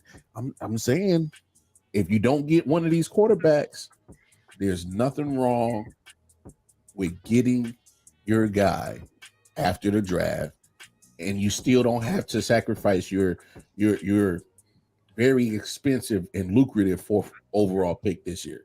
You can still make it happen. That's all I'm saying. Hey, but look, over the weekend, NBA playoffs, seedings are set.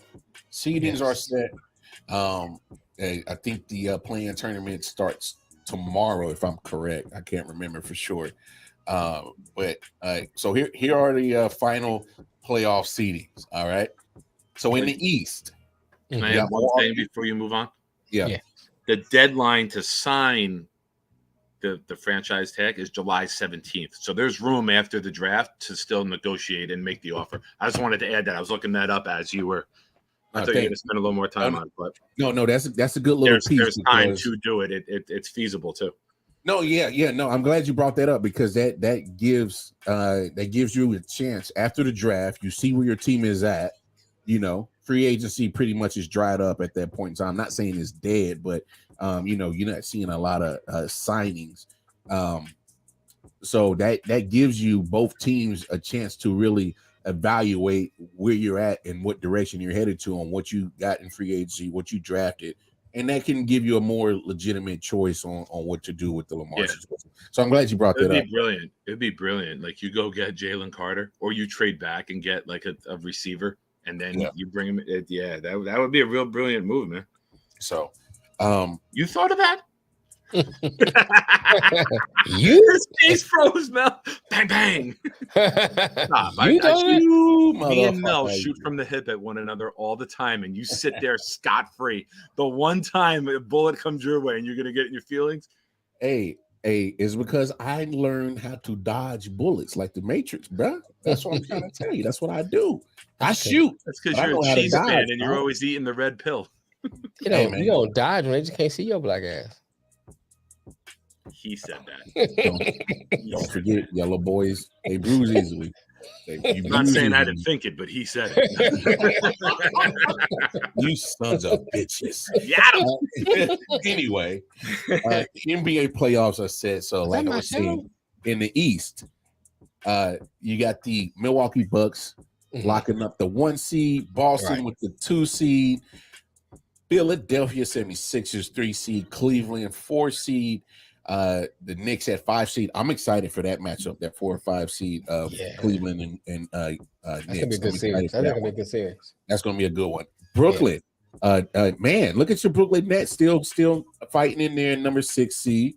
All right, so here's your play-in tournament games. You got 7 seed Miami taking on 8 seed Atlanta. You got 9th seed Toronto taking on 10th seed Chicago. So let's start right there on that play-in tournament, fellas. You got Miami taking on Atlanta, Toronto versus Chicago. Let's get some predictions in here real quick. I don't want to see Toronto and Chicago. Just want to say that. But go ahead, Nick. I said big homie Nick. I didn't say. I said go ahead, Nick. Damn, man. So acquiesce. So I know Mari ain't gonna like my answer. I don't even care. I like the college game more, and I don't watch enough of the NBA. Yeah, to know the matchups. I watch the Nets when I'm with Nikki. Like that's what I watch. I don't like the NBA product. I don't like the style of play. I hate the lack of defense. I watch the Celtics. and Knicks in overtime in late February or early March. It ended up being a 3-point contest. They weren't even trying to drive to the rim anymore. They were just letting each other shoot. Like it was just the NBA as a whole is just a pathetic brand of basketball. When you ask me, I don't like it. I know playoff basketball gets geared up, and I mean I'll watch the Nets. I'll pay attention to the Nets. Like I'd rather watch an April baseball game than an NBA playoff game. Now I know for the show purpose that's not the fun, exciting answer, but I'm not going to pretend to know. No, that's fair. That's fair. You know what I mean? Like I love college basketball more, but I only picked one out of the Sweet 16. So I mean, it's everybody's virtually impossible to do. Everybody's bracket was busted off the first weekend, bro. But I'll say this. I don't know. Like I'm looking it's all good. To see if the Nets can hang with the Sixers because I love Bridges. I love Bridges. Like I think he's on the verge of superstardom, and I think I'm hoping he performs well on this big stage to show other people, hey, we got a ton of money now. We made these moves. Come join him, and something really serious could be here because they have a great role players. Yeah, the temporary Rays are killing it, bro. Yeah. They haven't. Not only are they undefeated, they haven't had a game with less than a 4-run win. Everything's a blowout. Oh, AP. Oh my God. No, go back. No, it's yes. Oh my God, AP. Yo, that's a bold take. Let me ask you this though. Bro. Do you fire the coach after that? What if get upset? If Brooklyn, oh yeah, Doc gotta go. No, you send Harden back. Yo, I mean, what's the knock on Doc? What's the knock on Doc? He chokes in the playoffs. He chokes when the playoffs come, and now you here again. You a favorite again, and you lose this. Hey, I'm telling you, bro. If they lose to Brooklyn with no KD, no Kyrie on that squad. Well, you know what? First of all, let me give kudos to Jock Vaughn and those Brooklyn Nets fellas because they easily could have threw the towel in and gave up once they traded away 2 superstars. So they kept battling, they kept fighting. So I will give them all that due respect that they earned, and they made it to a 6th seed. All right, and let's be honest. If y'all looked at the, there was a point in time that Brooklyn was on fire and they crept up to the 2-1 position early in the season before all the drama happened. But for the most part, Brooklyn's been staying in there even before and after the trade. So I will give them their respect right there. All right, but damn AP, in order for them to upset the 76ers, that means literally 5 or 7 in the round one. Is it 5 or 7 games? First round is 5. Yeah, first round 5. Yeah, they're favored to sweep them. Yeah, I don't. It was the Nets. The Sixers' margin of victory was -2.5, which means basically they're going to sweep. Yeah, I don't see Brooklyn Nets getting 3 victories over the 76ers. I just don't see it, but I'm just saying. I mean, Joe Harris I'm with you. and I'm with you. If it happens. They're going to have to shoot like Klay Thompson and Steph Curry if they're going to win. Oh, speaking of which, and I'll get to the Warriors in just a second, but no. Are we going to talk about Minnesota? Yeah, we got it, right? You got to talk about Minnesota. Can we get to the Western Cup? Go ahead, sir. Go ahead. Y'all impatient? Y'all motherfuckers got shit to do? Yeah, I got to go eat, nigga. I miss you. Go ahead, my Black Avenger. You say I have to go eat a? kind of cannibalism shit are you into down there, bro? Oh my gosh. No, you don't want it. Don't fall into that rabbit hole, Nick. I'm not about to do it. Yeah, don't. But no, no, like I said, I'll give Brooklyn their props for staying in there. But Philly, the way Joel Embiid's been playing lately, like he's playing phenomenal. He's playing elite on both ends of the court, offense and defensively. Which he's still my MVP. We'll see if him or Giannis gets it. We'll see. But I'll be shocked. But I'm with you, Mel. Doc gotta get the pink slip. They get man. They get beat by Brooklyn. It's no knock against Brooklyn, but here's the second time, or maybe more than the second time I can remember in recent history that you have been favored as a coach. Yeah, they lost to Atlanta a couple of years ago. Yeah, you lose a series because the year they lost to Atlanta, everybody was like hyping Sixers up. Yeah, maybe that year. Maybe that year. So we'll see what happens. But as in the play-in tournament, Chicago, I don't see them getting past Toronto. Toronto's the more skilled team. I did not want to see that. And then with Miami and Atlanta, that's more of a toss-up. That'd be a good series. I think that's going to be a good little game right there for that play-in tournament spot. It's going to be a dogfight. Yeah, it's going to be a dogfight. Obviously, I love Jimmy Butler when he turns it on in the playoffs. Right. He turns into a different animal. He's that all-around guy that does a lot for you as a team. But I don't know. And if Trae Young gets hot, and the next thing you know, John Collins and Clint Capella doing alley-oops, you start seeing that, and Trae Young is shooting for the logo, and he's draining them. Good luck. That's why I say it's gonna be. That's why I think that's gonna be a good series to watch. Yeah, I believe. But the Chicago and Toronto, yeah. I'm with you. Only people gonna watch that are people who live in Ontario and people who live in Illinois. Yeah, that's about it. That's it. That's no, I'm with you on that. Let's move over to the West, and before we get into their playoff season, we got to talk about it. The little. We should have talked about this with the UFC WWE shit because that's what it looked like, right? The little forearm shiver heard around the world. So, for those who didn't see it, in a timeout, Rudy Gobert threw a punch at Kyle Anderson, his teammate on the Minnesota Timberwolves, and then Daniels went into the hallway and punched the wall and fractured his hand, so he's out for the play-in tournament. Right. Minnesota's just a hot mess right now, regardless. But man, Detroit, man, what do you make of this dude, Rudy Gobert, doing this little, trying to squad with the teammates? Out, man. So here's the thing. This is what the rumor mill says. It said that they were in the huddle and they was going at each other. And I think was Anderson called him a bitch. Yeah, Gobert said something about like pass the ball, something like that. He replied with get a rebound, bitch. He told him get a rebound, bitch. Yeah, that's what it was. Yeah. And so that's what made him go at him. But I'm like, bruh, first of all, you like 8'1". Can't hit this nigga in the face? 7'1". Don't exaggerate. Don't exaggerate that man's size. That punch was exaggerated.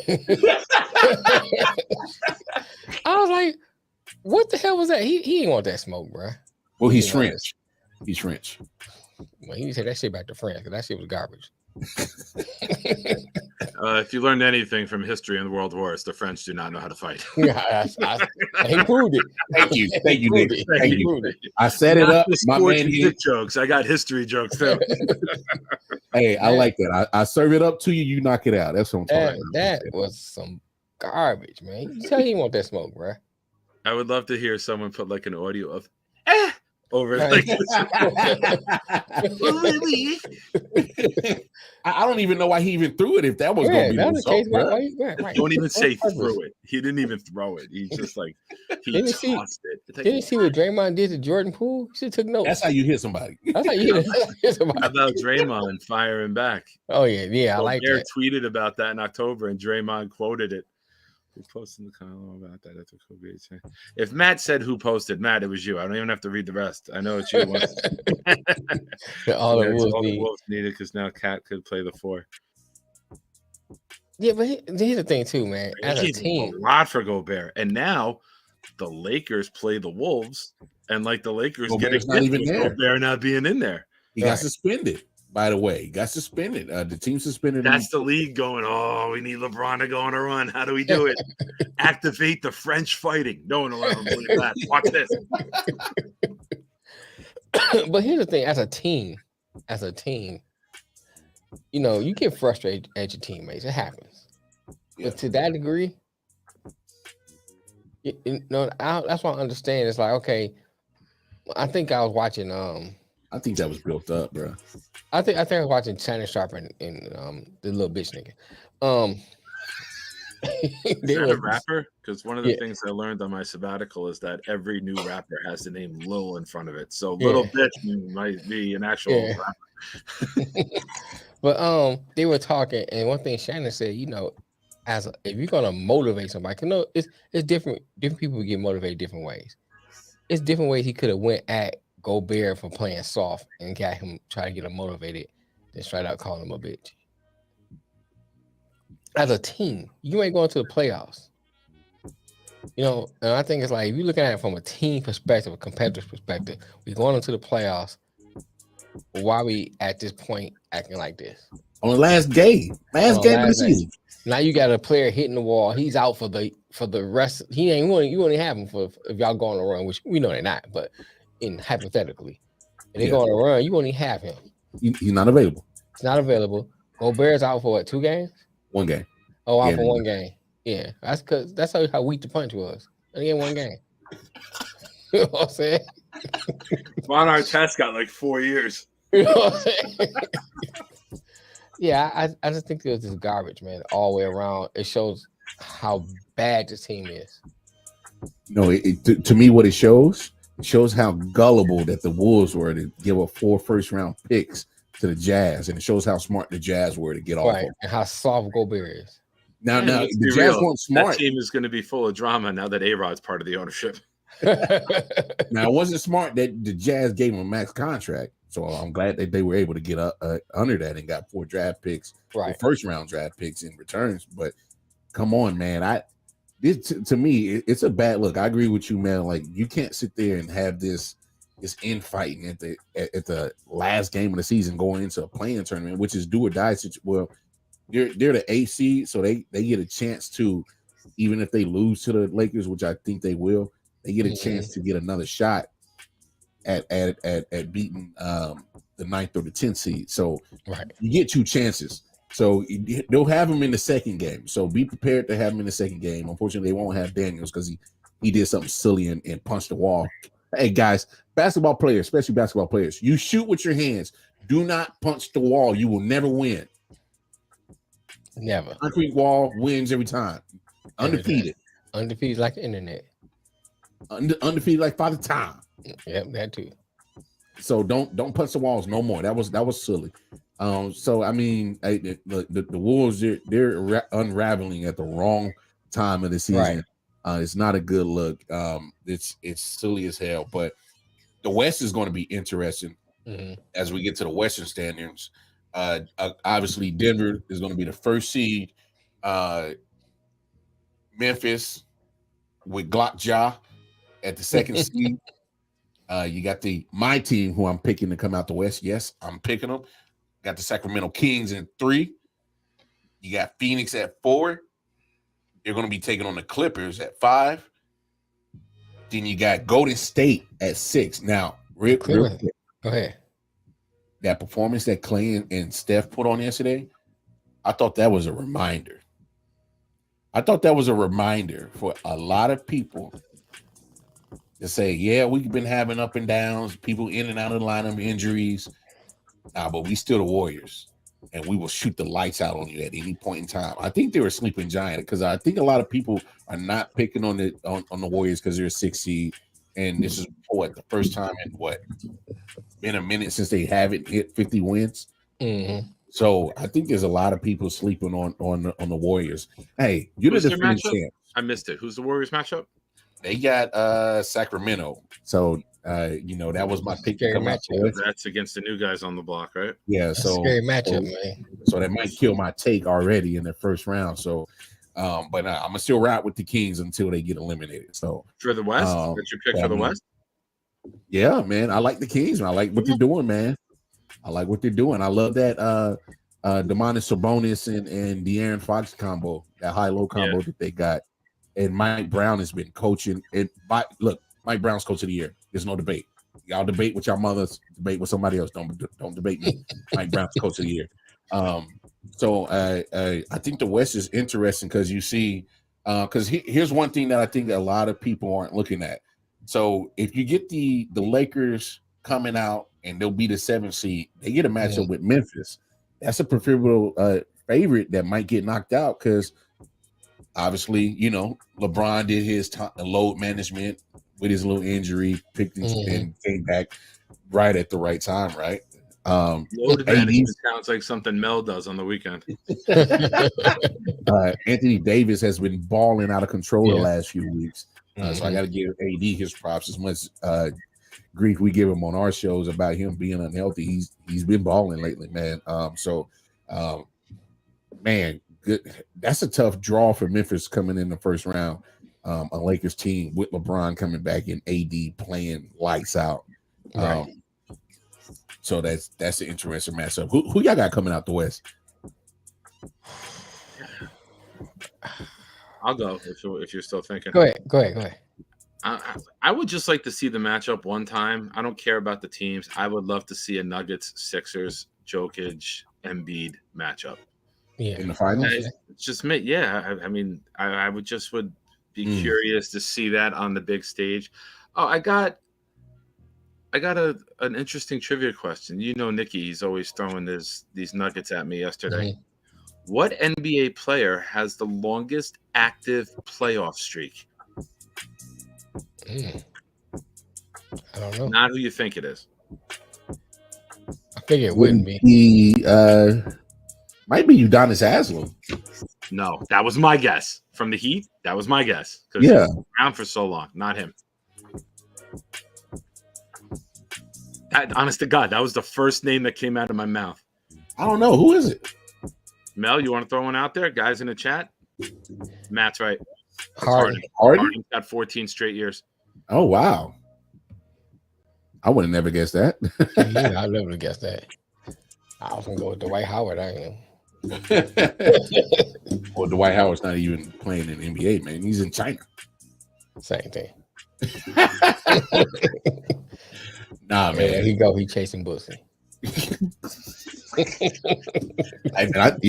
Yep. And on that note, I think we have reached the conclusion of our show. Because it's definitely dinner time. Because that's when Mel starts talking crazy. Yeah. The clock starts. Yeah. Starts 6 o'clock comes around. He's like, "Oh, I'm getting hangry. Start staying wild, kid." Sure, that's true. It does. He's like, these pills ain't gonna drown themselves. Real quick, serious moment here. You know how much love I have for you guys and for Matt. Everything that life's been very difficult for me lately, and I just want to thank you 3 gentlemen for being the friends and the brothers that you are. That's in terms of family, nothing to do with skin color. You know how much I love you guys, and looking forward to having a lot of good laughs and being on the show more consistently now. So thank you, all 3 of you, for everything you've done for me outside of the show. Hey, no problem. No doubt. In the show on a sappy note. Fuck you. Yeah, that's what I was about to say. The end of the show. I didn't say sappy, he's just sentimental. Sentimental. Sentimental. They cousins, man. Hey, no, we ain't gonna end the show like that.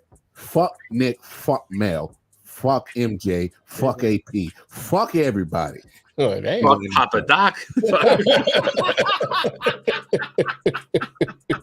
Fuck everybody. No, man. Appreciate everybody for tuning in. Right. Even I know he rewatches the shows, and shout out to Mikey Bones who sent me a message, real nice message. So, yeah, we have our little feud, but stand up, good quality guy. That's my dude. He is. I need to shower now after being nice. Yeah, I was about to say, did you really just say that? For real, thank you guys. I appreciate it. No problem. I'm like, yo, you got Nick being sappy on the show, bro. I told you, man, I'm more than dick jokes. No, man, there's layers to this motherfucker. We appreciate everybody tuning in, chopping it up with us. Y'all know the deal. Go on all to our social media platforms underneath I.O.W Sports Network on Facebook. Guilt by Instagram, association. That's all that. YouTube Guilt channel. by association. Right, If you're right. lumped in with me and Mel, you're guilty. Association, bro. It's all love. Everybody just got a shot. I'm just shooting strays and trying to hit everybody. I don't get that. No, catch us on all our I.O.W Sports Network content. I.O.W Sports 1 on Twitter. Y'all can holler at me personally. But hey, man, it's been real. It's been great. Good to see Nick's ugly mug back. But hey, man, y'all know the deal. Y'all come back and chop it up with us again on Thursday for episode 238 at 4 p.m. And tune in tonight, 11 p.m. You will see me and MJ talk some more sports, some late night edition. Until then, the big homie Nick Shine is back. Detroit Mel, Mr. What? I am an Asgardian. Yeah, Asgardian. I'm the Wild Card Mar. I.O.W Sports. We out. We'll see y'all Thursday. Peace. Peace.